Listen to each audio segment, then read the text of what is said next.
Welcome to our series, Moving America Forward. Each week we'll be focusing on America's entrepreneurs as they take us to new roads, new opportunities, new ways to fill the gaps left by today's failing companies. Our series will be looking at that and a lot more. So come with me and watch as the entrepreneurs of our nation move into the future. And I'm Doug Llewellyn. Welcome to our studio here in Los Angeles, and pleased to have as our guest today guests who represent an organization called Cancer Research Awareness, which is headquartered here in Southern California. I'd like you to meet them now. First, on my left, Peggy Sue Roberts, who I think you'd be interested to know is a 9-year stage 4 cancer survivor. And thank God she's still with us. On her left, her husband, Jim Roberts, and on his left is their younger son, Rusty Roberts. Folks, welcome. Nice to have you here. Thank you. Thank you. Before we begin, Jim, a little while ago, you had a chance to answer some questions from William Shatner. Let's take a look at a brief portion of that now and see how it went, okay? Okay. Let's watch. I know you've been successful, and to make that happen takes a good organization. Tell me how you would describe your organization and what they do to help move America forward. Mr. Shatner, we help move America forward by helping people to survive cancer who've been sent home to die. My wife is also a stage 4 cancer survivor, and it has become our mission to work with others and give them hope and to help them fight this disease through natural alternative methods. It's a fascinating story that you folks have to tell, and we're really pleased that you're here to talk about it. Peggy, obviously I want to begin with you. Tell me a little bit about your story. You are a stage 4 cancer survivor. You have survived. How did it all begin with you? I started out, the cancer was diagnosed with non-Hodgkin's lymphoma, and I was at there's 4 stages to cancer, and I was at stage 4 at the time they were able to determine what I had. This was in 2007? 7, that's correct. Okay. And obviously, treatment was very bleak for you. You said, in effect, they sent you home to die. Is that right? That's correct. I was allergic to chemo. Yeah. And the main ingredient that was in my chemo was Rituxan. And I had 7 hours of treatment of an IV drip, which was too much for me. And I coded in the chair. And somehow they pumped me out and got me back on my feet, but that's the time they sent me home to die. Jim, that's when you went to work. You weren't about to let that happen. What did you do? What happened at that point? Well, it took me a couple of days for me to actually collect myself, as you can probably imagine. Sure. And then my secretary and I spent the better part of the next 2 weeks to search the country. United States and Canada both. We couldn't find anywhere in either country to take her, so we had to look outside the country. And about 2 weeks into looking, then I found a good cluster of clinics in Tijuana, Mexico. And just as I was starting to look at those, there's over 20 of them, I found a recommendation to one of those 22 clinics, and I asked his American investigative reporter, and he said there was only one. I said, one? You know, not like 1, 2, or 3. He said, one. And so that's whenever I took her to the clinic in Mexico. And what were you looking for in Mexico? Well, Doug, I was looking for a good bundle of treatments all in one place. I found out in my research over those couple of weeks that I was looking for about 16 different treatments all in one place. And I was looking for natural treatments instead of chemo, radiation, surgery, because we already knew that that didn't work. So the bundle of treatments, about half of them come through IV drip, the other half comes through the different equipment. But I was also looking for a clinic that worked, that their treatments worked. That's what I was looking for. And the logical question is, why Mexico? Well, because here in the United States, it has become illegal to treat cancer with natural alternative treatments. That's the answer. It's against the law, so they have to use chemotherapy, you said. At most Chemo, of these radiation, places. and surgery, or some combination of that. Rusty, why is it you can't get holistic treatment in the U.S.? Do you know? Well, it pretty much bases on the laws. The laws in Mexico allow a doctor to actually treat more naturally, right. Which would be better for the patient. Versus up here, our laws are written to protect the income streams from the big pharma. Let me ask you, when we talk about holistic treatment, what did that involve, Peggy? Do you remember?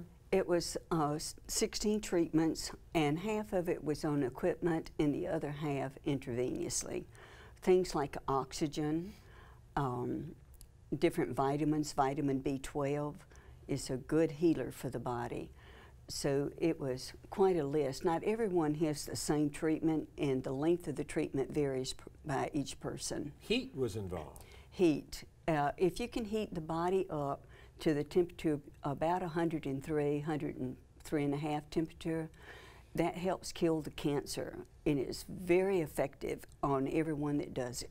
And that's on the tumors itself, right? The heat's on the tumor. And your body was covered with tumors, correct? Yes, I had 22 tumors. 22 tumors. So you go to the Mexican clinic that Jim found and located. You were convinced this was a right treatment to try. Tell me what happened. Well, when I first went in a wheelchair. I was unable to eat or drink, and could talk very little. I was almost dead. And they started the IV drips and building up my immune system before I started any equipment. The doctors started giving me vitamins to build me up. And after he got my system built up, then I was able to take in water and food. And the next day, I started feeling better. By the second and third day, I was talking and I could walk. As I understand it, you went into that clinic in January of 2007. You left the clinic in April of 2007. Is that correct? No, that wasn't April. 4 months later? It was about 3 months later. 3 months later. Yes. 3 weeks. 3 weeks later. I apologize. 3 weeks 3 later. weeks. Yes. Yes. You left 3 weeks later and you were cancer-free? Yes, I was. I mean, that's stunning, to say the least. How do you credit this, Jim? Well, I credit the Lord, first of all, but also I credit the doctors and the treatments in Mexico, because these treatments have been proved to work for over 100 years. Now, they're not practiced here in the United States because of the laws, but these treatments have worked for a very, very long time. So you're not alone then, Peggy. You know of many other patients who've had similar results from you? Yes, and the patients that I was there with, Yes. they had good results. And we go back and see the people, and they're having really good results. So, that's been like 8 years ago that this happened. How do you feel today? I feel real good. Lots of energy, good appetite, able to control my weight where I could not control it before. I lost 30 pounds in 30 days, and I'm doing great. And I'm prompted to ask you, what do the doctors that you saw here have to say about your condition now? Have you talked to them? Oh, yes, and when I went back to get a PET scan, they couldn't believe what they were seeing, and they made me take another one. They thought they had mixed up the files, and they said, the doctor said, I don't know how you did this, but it's a miracle. I was just going to, you're a miracle child. Jim, I understand you talk to a lot of patients, people who are suffering from cancer these days on the phone, and that's really what you're doing now. That's what your service is all about. It's called Cancer Research Awareness. You are trying to get the word out about the kind of treatments that go on in Mexico to other patients. And those are the folks that are calling us on the phone, Doug. Those are the folks that fill out the form. Many of them are exactly where Peggy Sue was 9 years ago. They're in stage 4. Many of them have been sent home to die. And they're looking for that hope too, Doug. And they're looking for answers. And because we have the experience that we have had, then we're a trusted resource for them. Rusty, tell me about the website you have. I'm sure a lot of viewers, would like to know where they can get information and what's out there. We have about 200 web pages on our website now, and they don't all just talk about Mexico, but MexicanCancerClinics.info is our #1 web page that more people go to than any other page. But we do also talk about treatments that they could, supplements they could take at home, because a lot of them want to know what Peggy does now. What do you do now once they come back from Mexico and they've been successfully treated? What can they do to stay successfully treated? So we put that on our products and equipment page. So people have found blessings from, I'd say, maybe our top 30 web pages. I think altogether that people have found our most blessing in that area. Do you find other people who are suffering from cancer the way you were, or the way Peggy was, skeptical of going to a place like Mexico for treatment and concerned about it? Of course, and a lot of our videos that we have on our website, when we go down to visit, I just take my camera, and if someone is willing to do a video, then I ask them. What their #1 drawback was, or their obstacle was for coming, and I ask them about their safety. We ask them a lot of questions, and of course they will just answer. A lot of them are concerned about their safety, Doug, but we tell them we've never had a problem in the last 9 years. The #1 drawback, which was interesting, the hardest thing that people had to overcome going to Mexico was their own family. They had more trouble with family than any other thing. Convincing them that it was safe? Correct. And that the treatment was safe, not just going to Mexico being safe. Are you an anomaly? I mean, are you unique, or is it fairly common that people who go there for this treatment do find relief and get, cured to a degree? Absolutely. There's hundreds of other people just in this past, say, 8 to 9 months.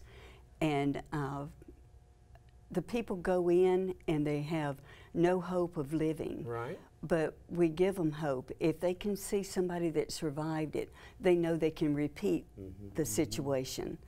And they know that if I made it and they can do what I did, they can make it. So your goal, again, is to spread the word about this, and you're giving this information to others as a form of hope that, they can find treatment. It would seem to me one of the big things you should be attempting to do, or maybe you are, is to spread the word in Washington or wherever else here in the country to get them to allow treatments of this nature to go on here.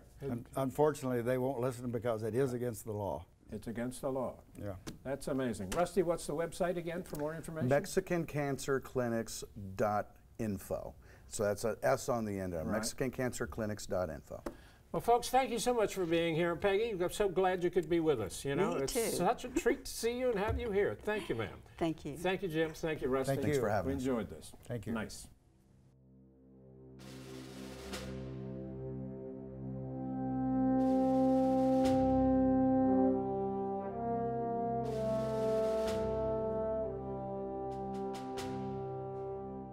Now it's my honor to present this prestigious award to Peggy Sue Roberts, Jim Roberts, and Rusty Roberts for their outstanding work that their organization, Cancer Research Awareness, is doing to help keep moving America forward.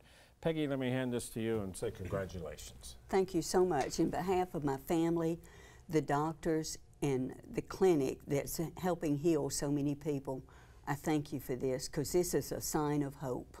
You're absolutely right. Congratulations. Thank you. Thank you.